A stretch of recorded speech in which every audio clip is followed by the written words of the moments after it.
You should be able to shoot and give the image to your client without even post-production.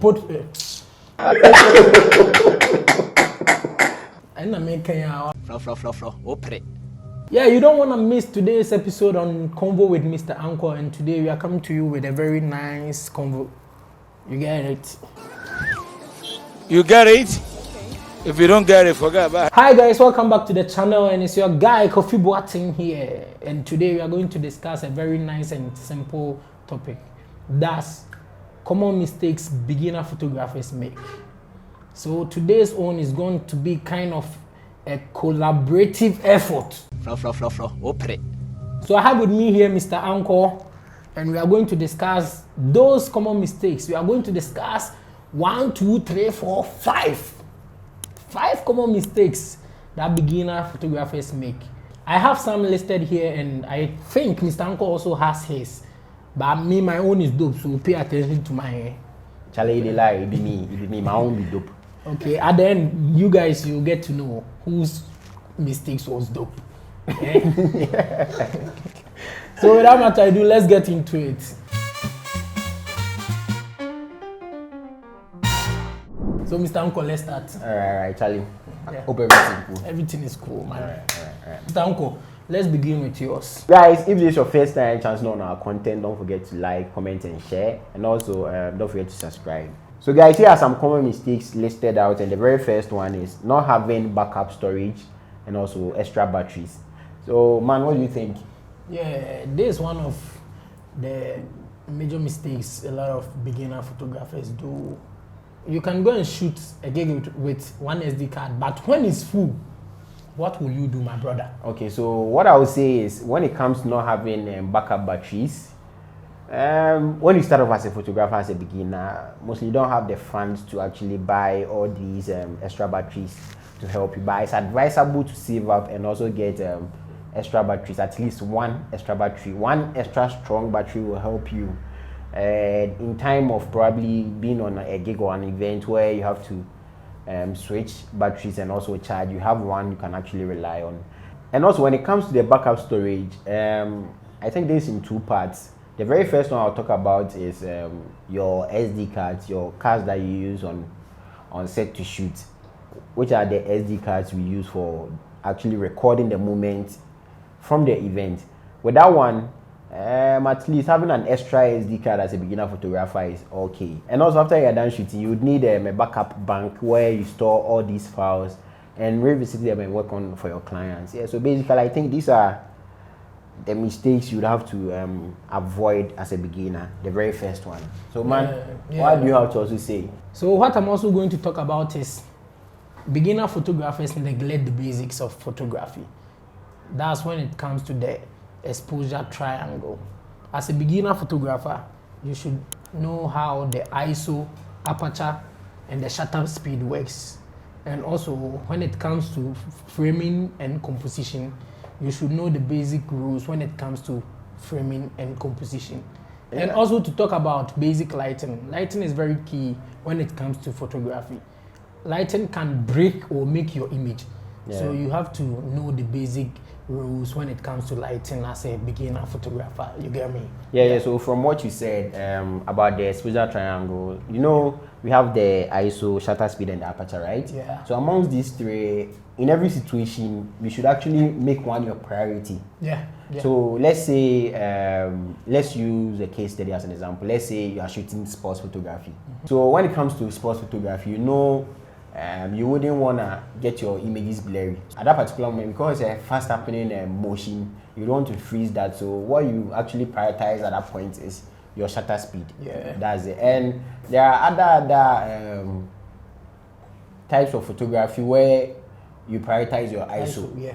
That is shooting astrophotography. Yeah. You prioritize your ISO. And if you're also shooting in a studio, what you prioritize is probably maybe getting blurry background. So at that particular point, if you want to prioritize getting a blurry background, you look at shooting very shallow. That's your aperture.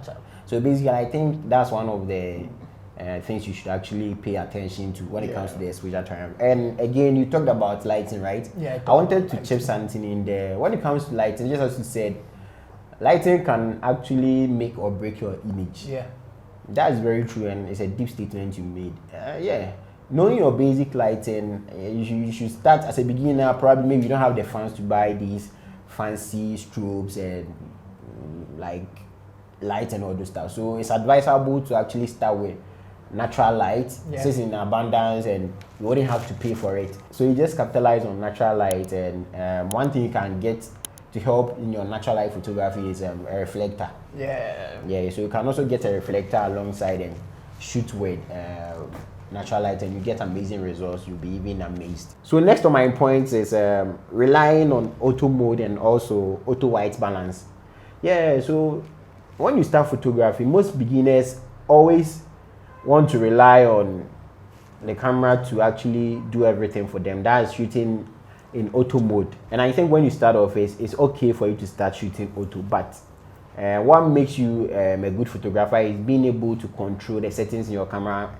Just as my brother said, the basic exposure triangle, which will actually help you understand how the camera works and how it operates. And also when it comes to auto white balance, when you cue the camera to operate in auto white balance, it may give you different color rendition when it comes to temperature. Let's say you are shooting in a space where the environment is not controlled. Once you have your camera's white balance set at auto, it mostly juggle in between warm and cool, giving you some inconsistencies in your pictures at the end of the day. So it's always better to actually read the room and know which white balance to use. Therefore, it's good to shoot manual white balance. Yeah, so in view of what MrAnchor said, shooting auto white balance gives you this inconsistency feel in your images, and during post-production it makes you go extreme on working on the images to get the images at par. At par with each other. Yeah. The next common mistake that beginner photographers do is they don't like cleaning their lenses. Beginner photographers don't like cleaning their lenses, but the quality of the images can be affected by the lens if the lens is not clean. Like if there is smudge or there is dust on the lens, it will affect the quality of your image. So I will entreat beginner photographers. Be careful.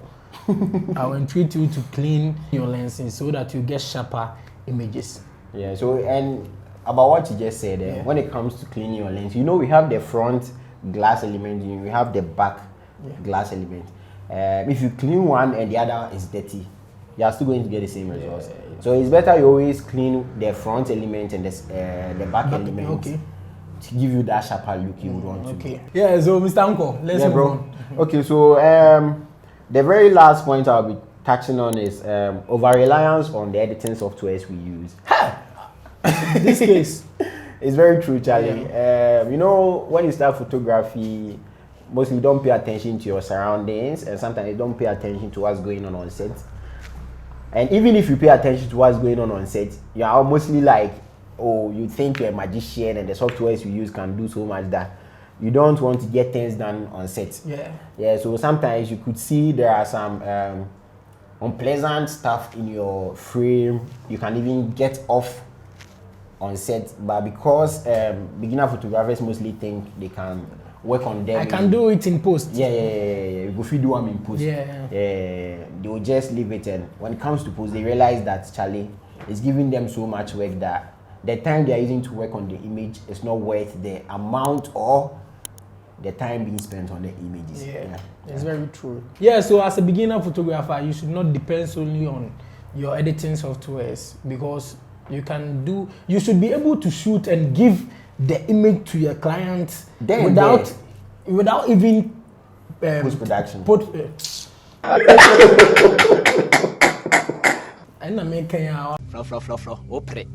Yeah, so you should avoid depending solely on editing softwares or relying on editing softwares. You should be able to shoot and even give the image to the client without even using post-production to manipulate the images. Yeah, very true. I think with the points listed out, I'm sure that if you're a beginner photographer and you are watching this video, you have certain things under your belt that you would want to actually go by, so that along your journey you have a smooth and also a successful journey as a photographer. So Mr.